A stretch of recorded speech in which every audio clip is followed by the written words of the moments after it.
Ya. Assalamualaikum warahmatullahi wabarakatuh. Waalaikumsalam warahmatullahi wabarakatuh. Innalhamdulillah wa syukurillah. La haula wa la quwata illa billahil aliyil azim. Rabbi sholli sadri wa yassir li amri wahlul 'uqdatam min lisani yafqahu qawli. Pertama, kita wajib bersyukur kepada Allah Subhanahu wa taala. Kita dipertemukan lagi dalam acara Oasis, obrolan seputar Islam, analisis seputar Islam. Di channel kesayangan kita yang terus menyiarkan dengan tema negara wajib melayani rakyat. Pertama, kita wajib bersyukur kita bisa belajar kembali dengan adanya pemberitaan saat ini yang lagi viral, yaitu WOS ataupun KCIC, kereta cepat Indonesia Cina. Bagaimana dengan pembedahan di buletin pekan ini yang edisi 417 Jumadi Al-Ula 31 Oktober 2025. Kita perkenalkan narasumber kita malam ini, Ustadz Wahid. Monggo diperkenalkan, tafadhol Mas Goro. Baik, bismillahirrahmanirrahim. Assalamualaikum warahmatullahi wabarakatuh. Waalaikumsalam warahmatullahi wabarakatuh. Innal hamdalillah nahmaduhu wa nasta'inuhu wa nastaghfiruh wa na'udzu billahi min syururi anfusina wa sayyiati a'malina. May yahdihillahu fala mudilla lahu wa may yudlil fala hadiya lahu. Asyhadu an la ilaha illallah wahdahu la syarika lah wa asyhadu anna Muhammadan abduhu wa rasuluhu la nabiyya ba'dah. Allahumma salli ala sayyidina Muhammad Assalamualaikum. sallallahu alaihi wasallam wa ala alihi wa sahbihi wa man tabi'ahum bi ihsanin ila yaumil qiyamah amma ba'du. Alhamdulillah, puji syukur hadirat Allah Subhanahu wa taala atas segala nikmat yang dilimpahkan kepada kita. Nikmat iman, nikmat Islam, dan juga nikmat kesehatan dan kesempatan hingga pada malam hari ini alhamdulillah kita dipertemukan di channel Syiar Banten ya. Syiar Banten. Syiar Banten dalam acara Oasis, obrolan dan analisis seputar Islam. Dan tema kita pada malam hari ini adalah negara wajib melayani rakyat gitu ya. Baik, ini alhamdulillah saya pertama kali diundang di podcast di channel ini ya. Nama saya Wahid ya, atau biasa disapa Kang Wahid gitu tadi. Dan keseharian saya alhamdulillah bekerja ya, kemudian aktivitas dakwah ya, mengisi kajian-kajian remaja itu tadi. Dan juga ada beberapa juga yang diisi bapak-bapak juga gitu ya. Dan mohon doanya aja mudah-mudahan aktivitas dakwah ini agar saya mudah-mudahan bisa istiqomah gitu. Amin. Semata-mata kita semua dalam rangka fastabiqul khairat gitu ya. Berlomba-lomba dalam kebaikan. Mungkin itu tadi. Ya. Alhamdulillah kita sudah diperkenalkan dengan narasumber yang saat ini sudah sangat siap bahwasanya apa yang kita bahas malam ini insya Allah akan mendidik kita bahwasanya kita itu di lingkungan ataupun di tengah-tengah umat ini memang perlu bagaimana sih negara ini wajib melayani rakyatnya, dengan bentuk apa? Dengan kondisi saat ini yang kita bahas adalah negara wajib melayani rakyatnya, yaitu dengan kereta cepat yang WOS itu kan, bagaimana tanggapan Ustadz tentang fungsi atau rakyat itu bisa menikmati WOS tersebut dengan, sedangkan kita sendiri kalau kebanyakan rakyat negeri ini itu kan UMR ya Dad ya. Jadi kalau untuk membeli tiketnya aja, kalau dengar-dengar itu tiketnya antara 400-500 ribu ya. Bagaimana bisa kejangkau dengan kondisi UMR yang katanya terjangkau untuk rakyatnya, transportasi tersebut untuk rakyatnya. Monggo kita spill sedikit-sedikit. Baik. Sebelum ke arah situ ya, Pak ya. Ya. Pada tema kali ini kan terkait dengan bagaimana pemimpin gitu ya, pemimpin melayani masyarakat. Nah, ada 2 poin yang perlu saya tekankan di sini, bahwa di dalam Islam atau dalam syarat Islam itu bukan hanya figur pemimpin saja yang penting, tapi bagaimana juga kemudian sang pemimpin itu dengan apa dia kemudian memimpin atau mengurus urusan masyarakatnya gitu ya. Dalam hal ini ada 2 yang menjadi poin ya. Yang pertama adalah bagaimana mewujudkan suatu pemimpin yang baik gitu. Dan kemudian bagaimana kemudian pemimpin itu memimpin masyarakat dalam sistem yang baik. Nah, ini yang perlu kita garis bawahi yang pertama. Pada faktanya, politik umat Islam seolah hanya fokus pada bagaimana mewujudkan pemimpin yang baik. Untuk saat ini, untuk saat ini kita melihat bahwa fokus dari masyarakat itu adalah figuritas. Bagaimana kemudian melihat orangnya, bagaimana kemudian itulah yang menjadi, jadi seolah-olah poinnya adalah ketika pemimpinnya itu baik, maka negara ini akan berjalan dengan baik gitu ya. Seolah-olah poinnya di situ. Padahal tidak menutup kemungkinan ya, dan mungkin sekali bahwa selain adanya figur pemimpin yang baik juga harus dilandasi dengan atau harus berjalan dalam satu sistem, yaitu sistem yang baik juga. Nah, kita bisa analogikan ya, kalau orang melakukan sesuatu gitu ya, misalkan katakanlah pemimpin yang baik, pemimpin yang soleh gitu ya, tapi kemudian dia melaksanakan suatu aturan atau undang-undang yang kemudian ternyata bertentangan dengan syariat, itu kan menjadi nggak baik juga.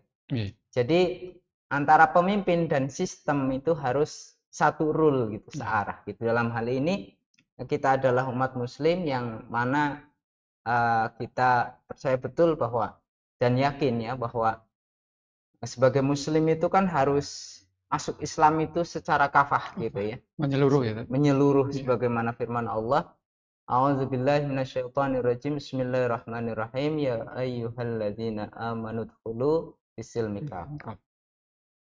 Wahai orang-orang yang beriman, masuklah kalian ke dalam Islam itu secara kafah, secara menyeluruh gitu.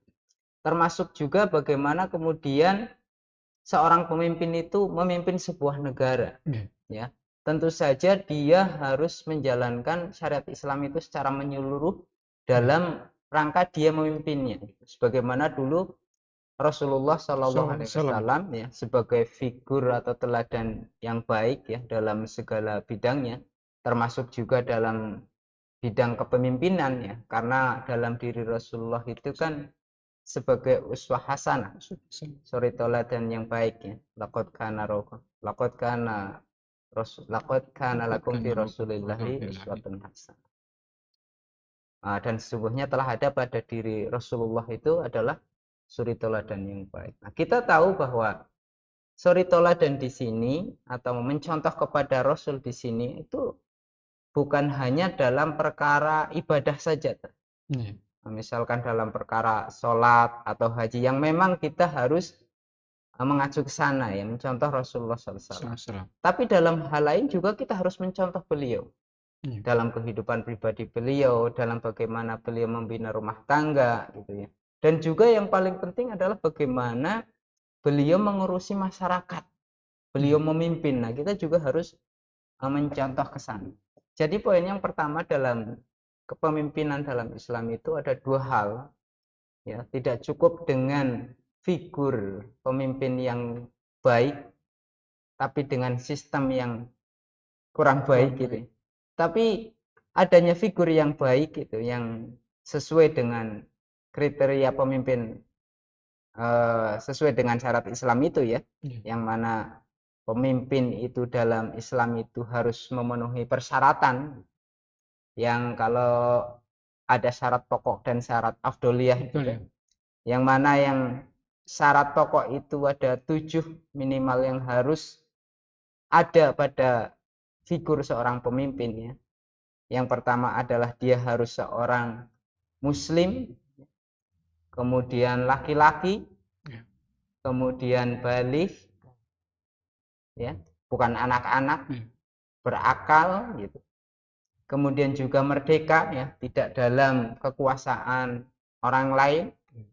Kemudian ada adil yang keenam itu, dan yang terakhir itu mampu melaksanakan bagaimana kepemimpinan itu kemudian menjadi tanggung jawab. Dan yang kedua, figur yang baik ini harus berada dalam sistem yang baik, dan kita tahu betul bahwa sistem yang baik itu ya tidak lain adalah sistem Islam yang kemudian dikenal dengan istilah khilafah gitu ya, yang mana pemimpinnya kemudian disebut seorang khalifah. Nah, inilah dua hal penting ya yang menjadi poin utama yang saya sampaikan adalah bagaimana bukan hanya seorang figur pemimpin saja yang kemudian harus baik, tapi juga dalam sistem yang baik, yaitu sistem Islam atau sistem yang menerapkan seluruh syarat Islam itu dalam segenap kehidupan, dalam seluruh aspek kehidupan. Ini tuh. Aspek kehidupan dan sehari-hari kita memang harus terpakai tadi ya. Nggak cuma sarana publik ya, kita mendidik keluarga pun juga secara Islam, kita di tengah-tengah umat pun juga berpakaiannya juga menandakan bahwa kita itu seorang muslim gitu tadinya. Apalagi saat ini kan yang lagi rame ini kan memang bagaimana sih proyek itu diselenggarakan secara syar'i ya tadi ya. Kalau saat ini dengan kondisi sistem saat ini kan mana mungkin bisa orang baik, tadi kan figurnya memang Rasulullah ya. Sebaik-baiknya figur kalau di sistem yang saat ini perlu dibenahi ya tadi ya. Dari segi peraturan, dari segi perekonomian, dari segi banyak hal ya. Jadi kereta bus yang kita bahas saat ini, kata Pak Mahfud MD itu, Prof. Mahfud itu kan disinyalir bahwasanya ada markup, bahkan markupnya nggak cuma 1 atau 2, bahkan 3 kali lipat itu. Betul. Yang direncanakan dengan, dulu kan prototipenya kalau nggak salah Shinkansen dari Jepang tadi ya, bukan dari China ya. Kalau dari China ini kan bagaimana teknisnya dari B2B, dari business to business, terus menjadikan kontrak tersebut menjadikan tidak sesuai dengan MOU awal gitu deh, yang tadinya 17 ataupun 18 juta US dollar itu menjadi 40 atau 45 dolar US dollar gitu ya.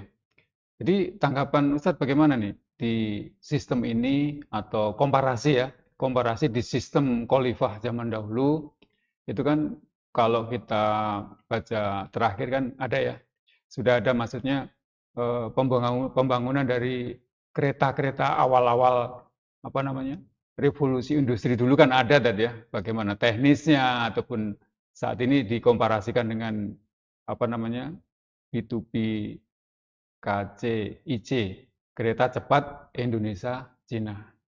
Monggo Ustaz, tafadhol. Baik.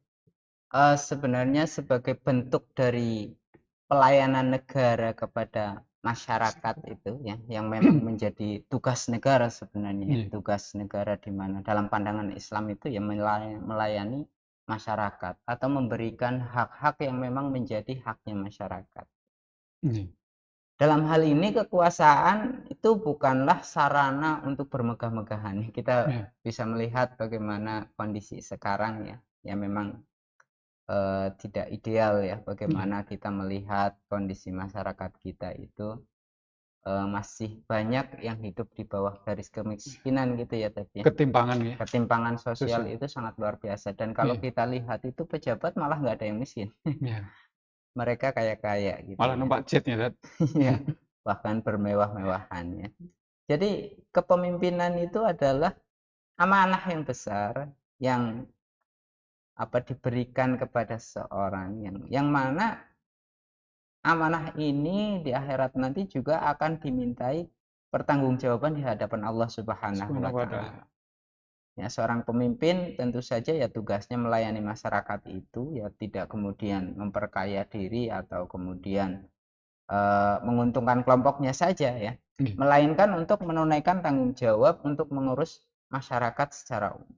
Ya, dalam hal ini dalam sebuah hadis Nabi ya, Rasulullah Shallallahu Alaihi Wasallam bersabda, "Fal amirul ladzi 'ala nasira'in wa huwa mas'ulun anhu."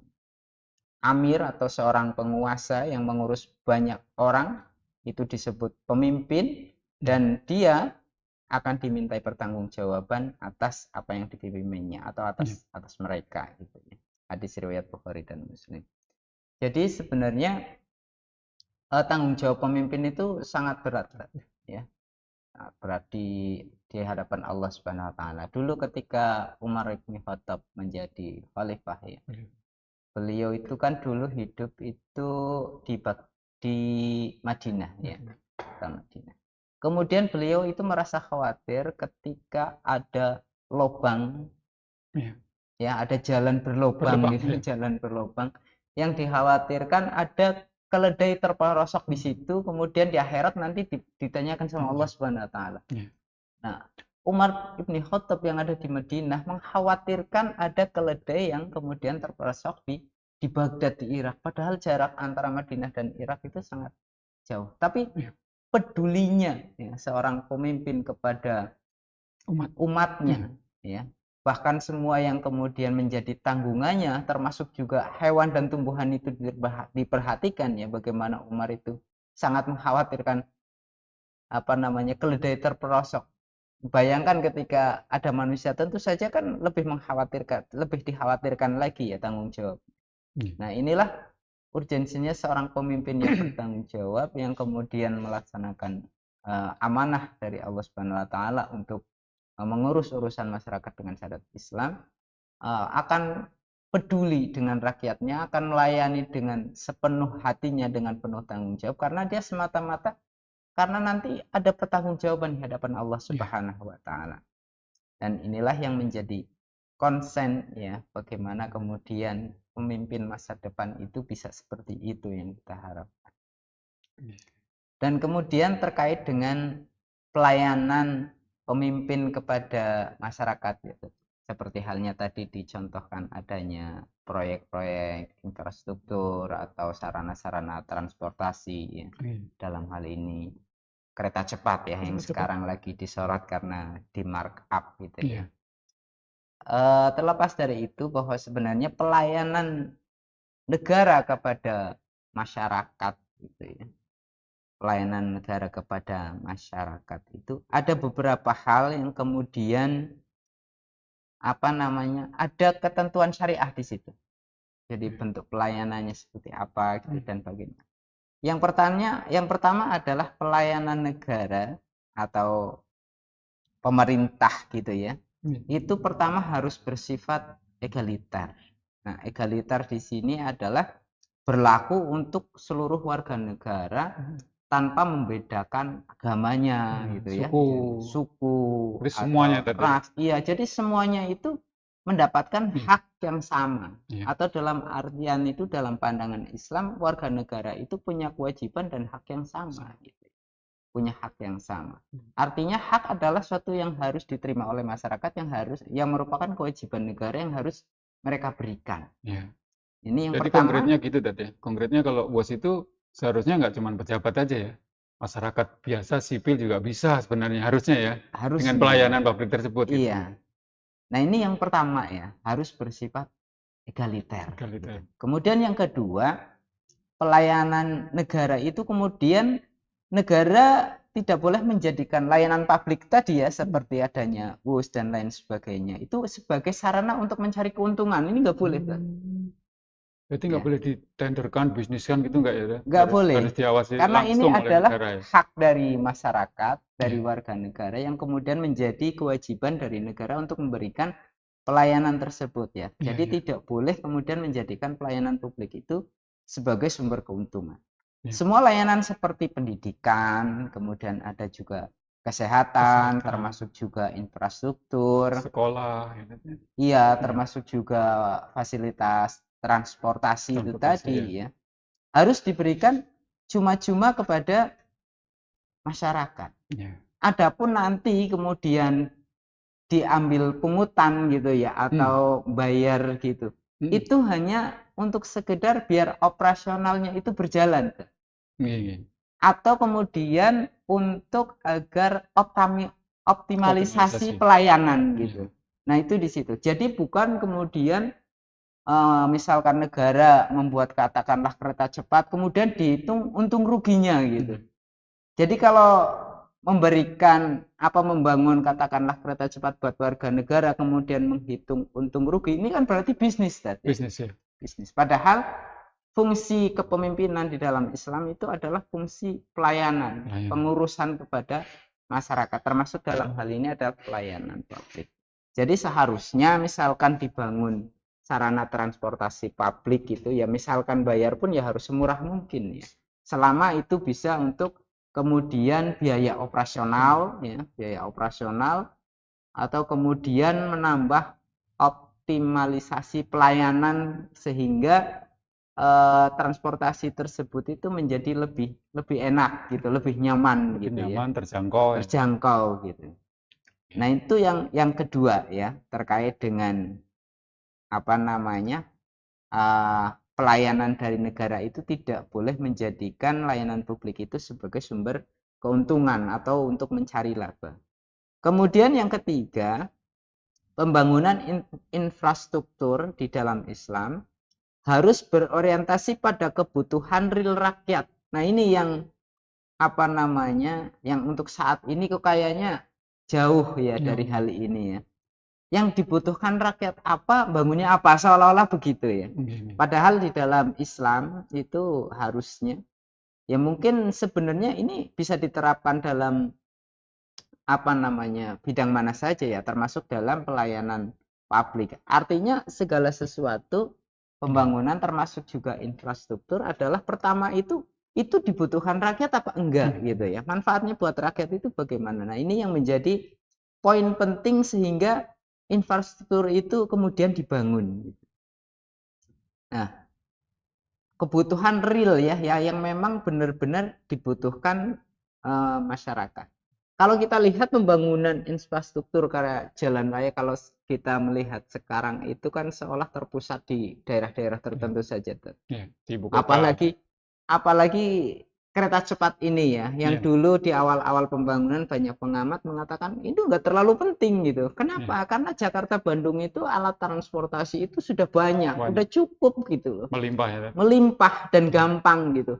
Sementara di luar sana, di daerah-daerah di luar Jawa khususnya itu masih banyak jalan-jalan yang rusak gitu kan, Ya. masih banyak jembatan-jembatan yang nggak layak gitu, Ya. yang antara penghubung satu kampung dengan kampung lain masih menggunakan bambu. Kalau kita lihat tayangan di berbagai media itu, ada anak-anak sekolah yang kemudian nyebrang kali itu Ya. Bergelantungan ya. bergelantungan itu ya, dan itu nggak sedikit, itu masih banyak. Harusnya Ya. kalau kita melihat bahwa itu adalah suatu kebutuhan yang real dalam masyarakat, harusnya menjadi konsen itu yang seperti itu, Itu yang mendesak itu yang ya. mendesak. Nah, kalau kita lihat kereta cepat manfaatnya apa? Ke Bandung, ke Jakarta itu lebih cepat gitu. Sekarang aja udah cepat gitu. Ya. Pakai travel lebih cepat. Dan kalau kita lihat kan kereta cepat Jakarta Bandung kan katanya nggak nyampe Bandung kota juga Ya. ya, masih jauh ya. Pada larang. Pada larang, jadi Ya. masih nggak cepat juga. Dan artinya apa ya? Secara kebutuhan yang dibutuhkan masyarakat ini eh, apa namanya?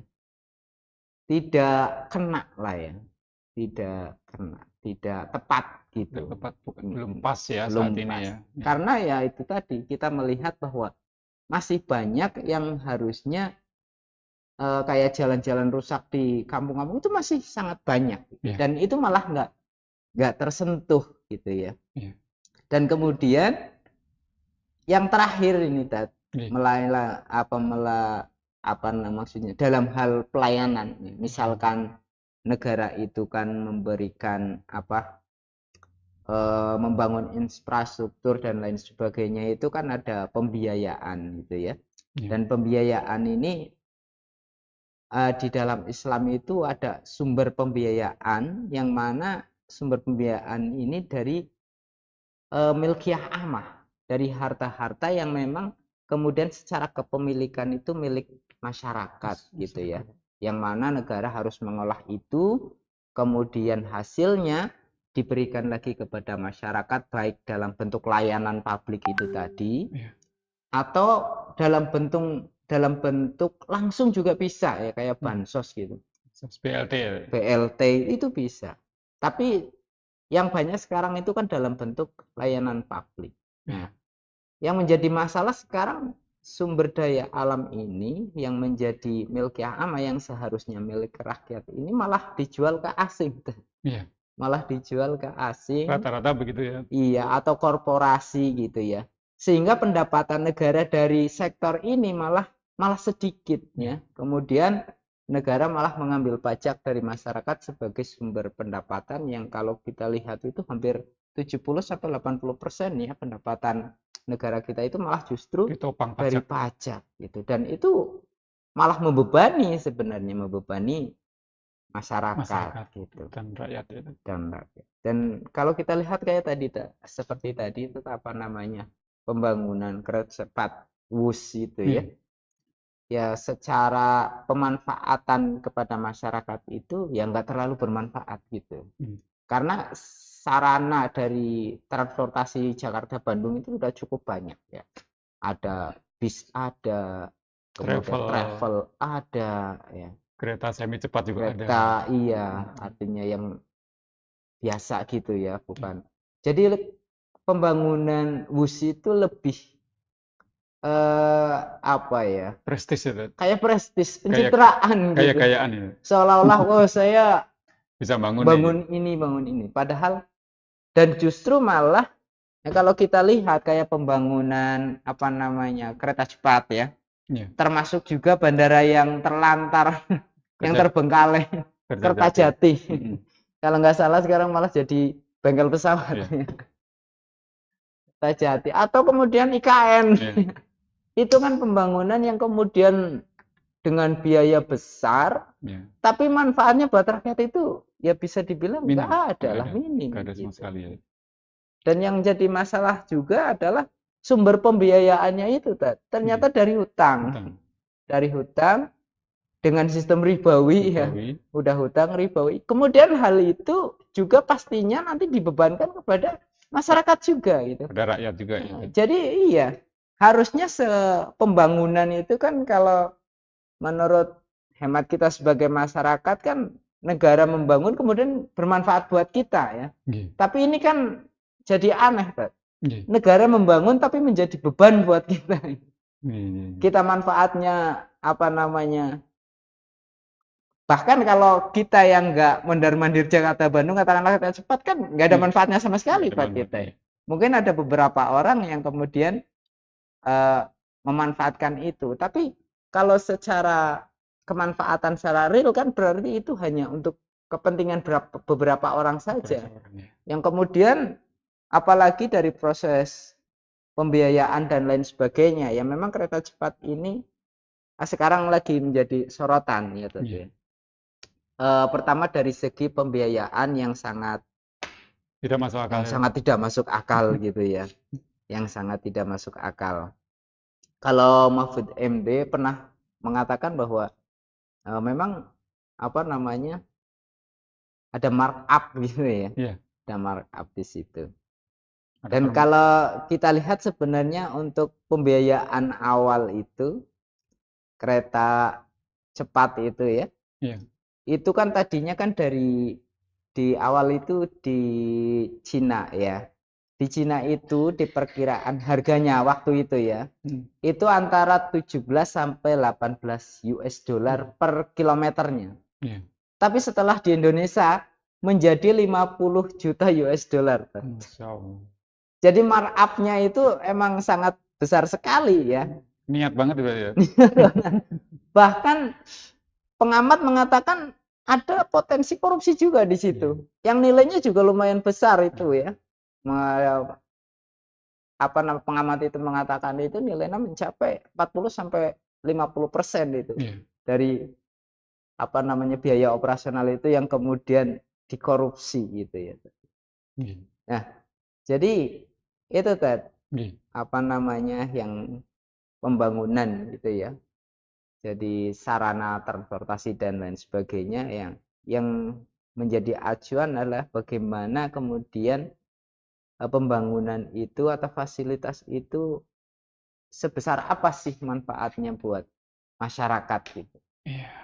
Baik, Ustaz. Alhamdulillah tadi sudah diuraikan ya secara matematika pun anak SD juga tertawa mungkin tadi ya. Iya, Bagaimana tidak tertawa dari belasan sampai 50-an itu kan ini hasil oret-oretan ataupun kalkulator dari mana gitu ya. Kalau kita spill di Mukodimah tadi kan awalnya ini kan pembicaraan dari Jepang tadi, ya, Shinkansen itu. Terus analisisnya kenapa kok ini sama Cina? Bahkan harganya nggak masuk pun ditabrak aja gitu. Jadi analisis politiknya apakah pemain ataupun politisi dari negeri ini memang lagi deket sama Cina gitu kan. Jadi analisisnya monggo Dad, tafadhol.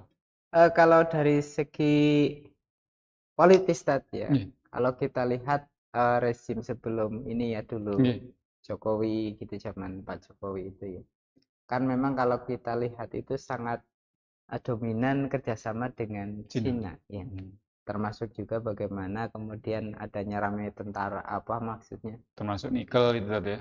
tambang di Tambang Morowali itu kan yang Morowali itu ya. kemudian banyak kemudian banyak juga pekerja-pekerja dari Cina gitu Migran yang dari Cina datang itu. di Indonesia Ya. itu. Nah, termasuk juga ini kereta ya yang tadinya itu ya kalau awalnya itu kan ramai juga awalnya dari Jepang ya Ya. dengan biaya yang lebih Relatif murah lebih murah gitu ya. dan Tapi kualitasnya kenapa? pasti jos lalu Jepang ya Dad. Ya kalau Jepang kita udah terbukti lah ya, udah istilahnya secara kepercayaan masyarakat terhadap produk Ya. hasil dari sana itu sudah bisa dipercaya gitu. Ya. Mutunya bagus gitu. Tapi Allah alam mungkin ada motif-motif politik dan lain sebagainya gitu ya. Tapi yang jelas dari adanya markup harga dan lain sebagainya itu ya yang menjadi motif tersembunyi yang kemudian sekarang menjadi sorotan Ya. ya. Dan kalau memang tujuannya benar untuk masyarakat ya, misalkan itu pun kemudian harus dibangun, tentu saja kan kalau kita ya melihatnya, tentu saja negara kan akan memikirkan bagaimana itu membangun sebuah infrastruktur ya, termasuk Ya. juga transportasi publik itu kayak kereta cepat. Tentu saja akan melihat bagaimana pembangunannya itu dengan biaya yang seefisien mungkin gitu ya. Kemudian punya manfaat yang sebesar Seluas-luasnya mungkin ya. buat masyarakat kan begitu. Tapi kalau kita lihat di kasus kereta cepat kan justru kebalik. Ya. Pembiayaan nyari yang mahal Ya. gitu ya. Sementara dari kualitas nyari yang lebih gitu ya, Ya. lebih rendah gitu. Ya, mungkin itu Ya. ada ya permainan-permainan yang wallah alam ya, tapi mudah-mudahan sih dengan maksudnya dengan adanya kemudian ini menjadi sorotan ya, kebenaran terungkap di situ gitu ya, siapa yang kemudian bermain atau kemudian mencari keuntungan di balik proyek tersebut. Ya. Karena kita memahami betul bahwa banyak proyek-proyek besar yang kemudian menjadi bancakan. Kan? Dum-dum gitu Dad ya. Iya, yang secara hitung-hitungannya ya seperti tadi, kadang secara hitungan kok nggak masuk Ya. logika gitu ya. Siap.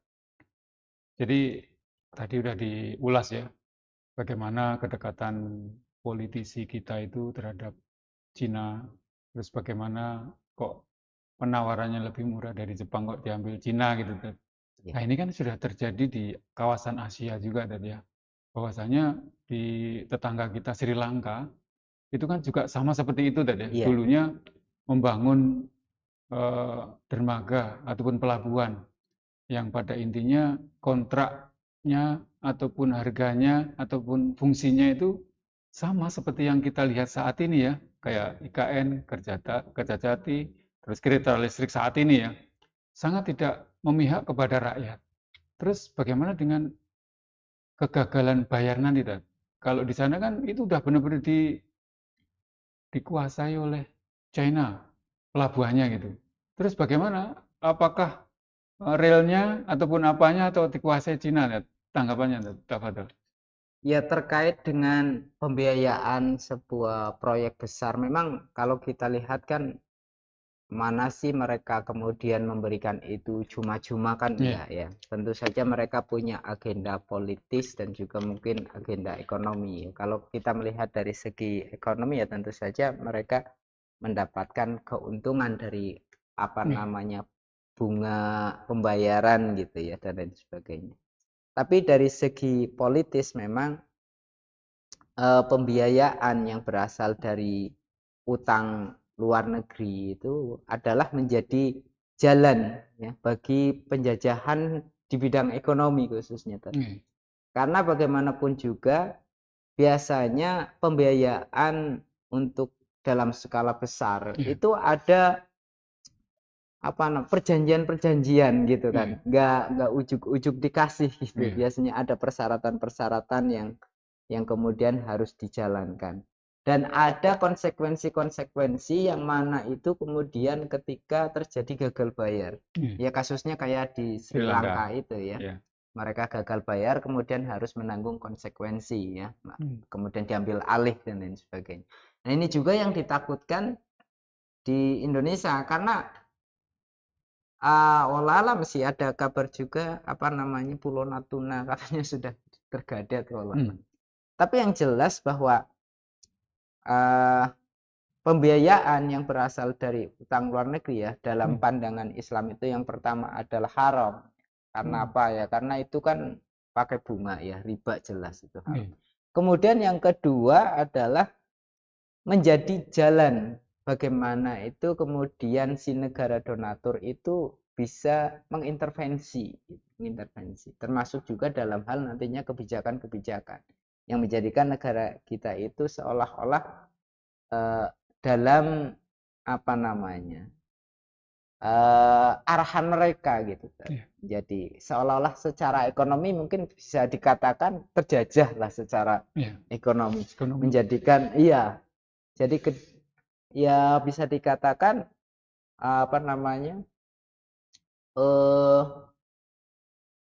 itu sebagai alat dari negara-negara besar gitu yang kemudian untuk mengkontrol negara-negara berkembang termasuk Indonesia itu.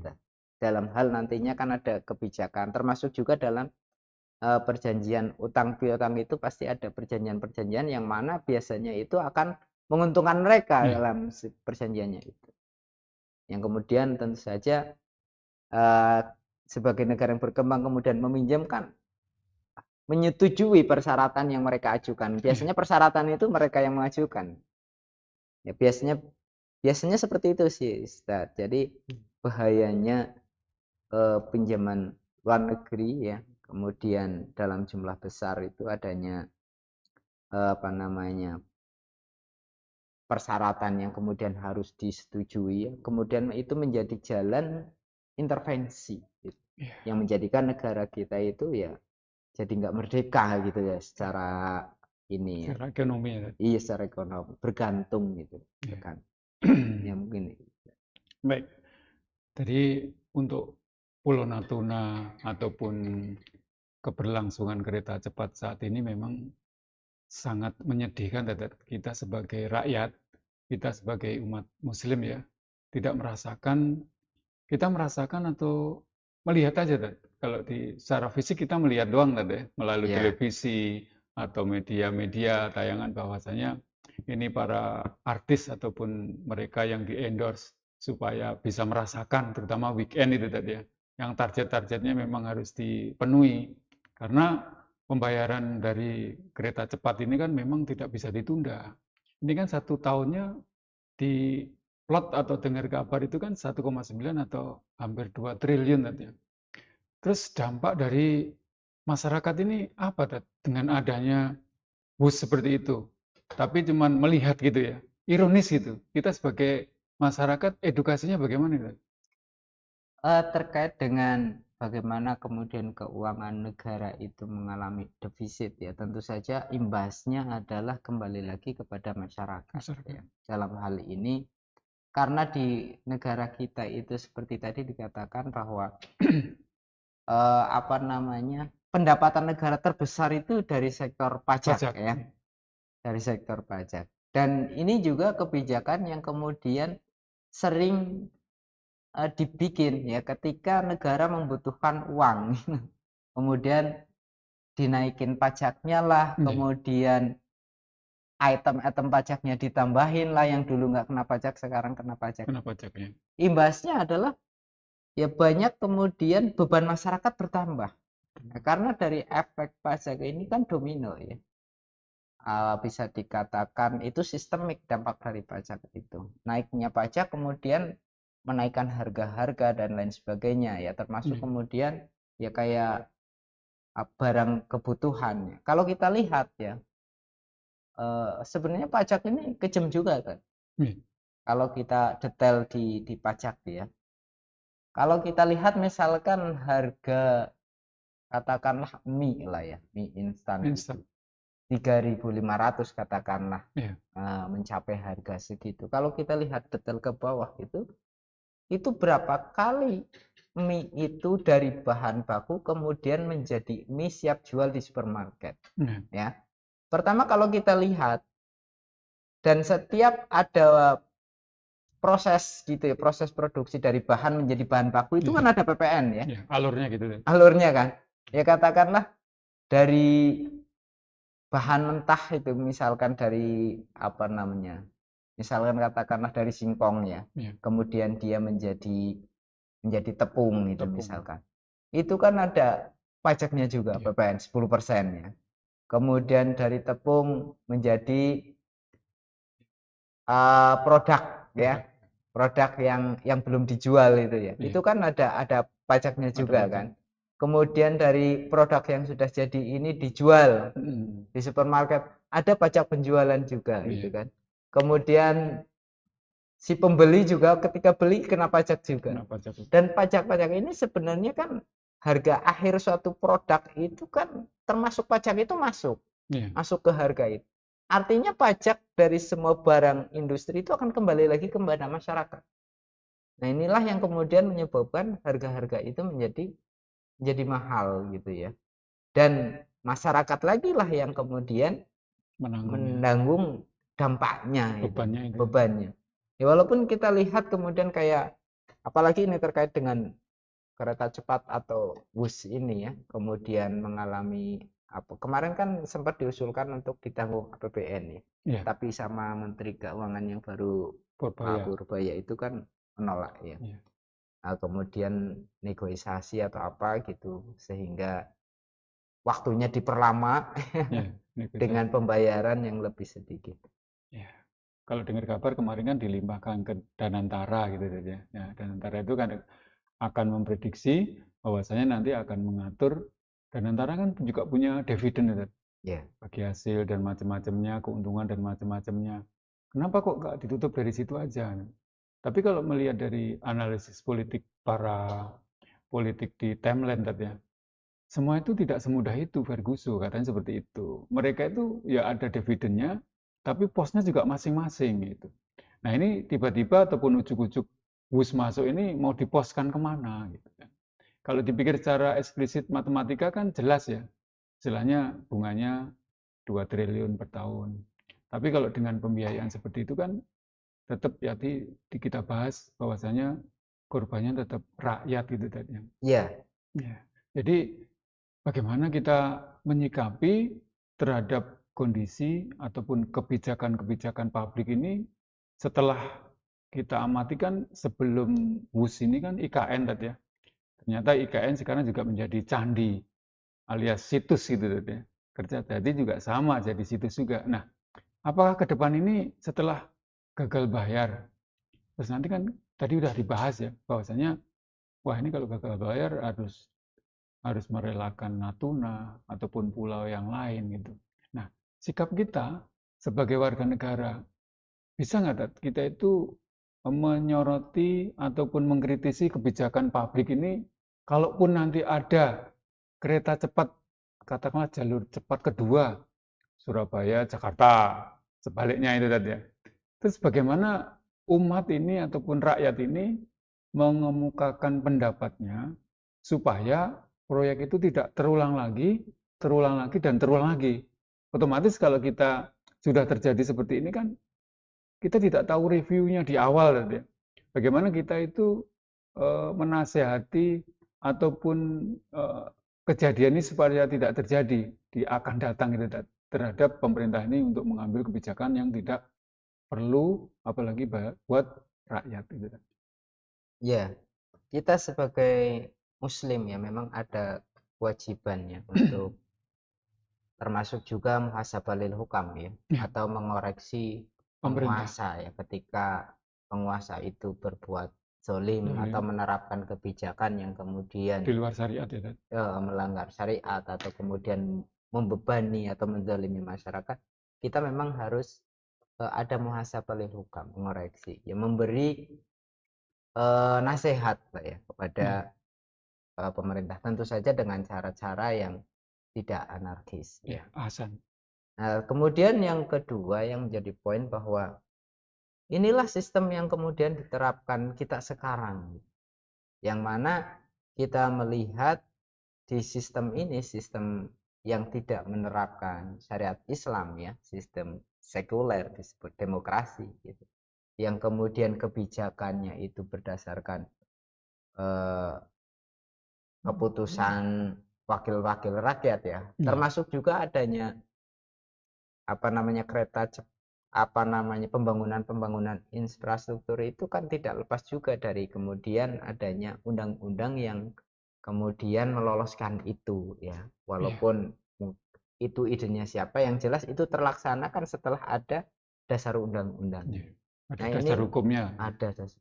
Nah inilah yang kemudian menjadi problem ya, ketika manusia itu diberi kewenangan untuk membuat hukum, karena manusia sifatnya secara ini kan terbatas ya, Terbatas. pemikirannya terbatas, kemudian manusia juga banyak kepentingan. Yang jelas kalau kita punya kewenangan membuat hukum, terus kita membuat hukum, tentu saja hukum itu kita buat yang tentu saja akan menguntungkan kita dong, Ya, atau menguntungkan kelompok kita ya. ya, Nggak mungkin kita membuat itu kemudian yang kemudian merugikan kelompok kita.